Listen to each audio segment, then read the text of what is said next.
In this video, I'm going to show you how to divide whole numbers by one-digit divisors using partial quotients.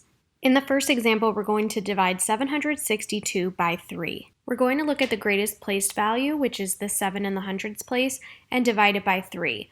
Our answer is going to be a multiple of 100. So we want to think about how many hundreds we can multiply by 3 to get as close to 762 without going over. 762 can divide by 3 200 times, so we're going to put that on the right side of the dividend into the quotient area. Next, multiply that partial quotient by the divisor, so 200 times 3 is 600, and put that under 762 in the dividend. Next, subtract 762 minus 600 is equal to 162. Now we're going to divide 162 by 3, and we're going to divide this by thinking of multiples of 10 that we can divide it by. So we can also think backwards and think, what multiple of 10 can we multiply by 3 to get as close to 162 as possible without going over? So 162 can divide by 3 50 times. Put that answer in the quotient area and line up the place values. Next, multiply 50 times the divisor 3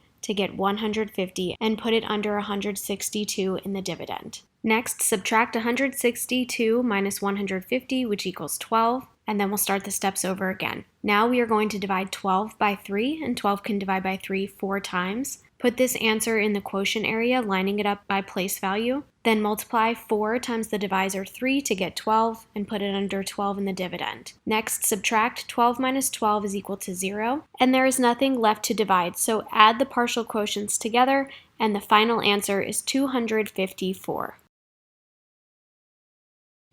In the second example, we're going to divide 3,965 by 7.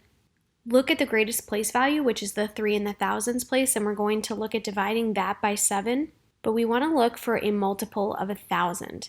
We can't divide 3,000 by 7 with a multiple of 1,000, so we're going to look at the hundreds. Putting the thousands and hundreds together, we have 39 hundreds, so we're going to divide 39 hundreds by 7, and we're going to look for an answer that is a multiple of 100.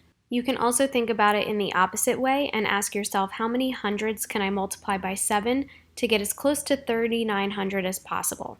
You can do this 500 times. So 3,965 can divide by 7 500 times. We're going to put this in the quotient area.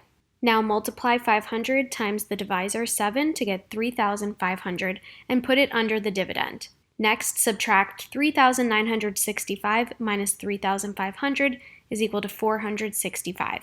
Now start over from the beginning. We're going to divide 465 by 7. When we divide this time, we're going to look for groups of 10.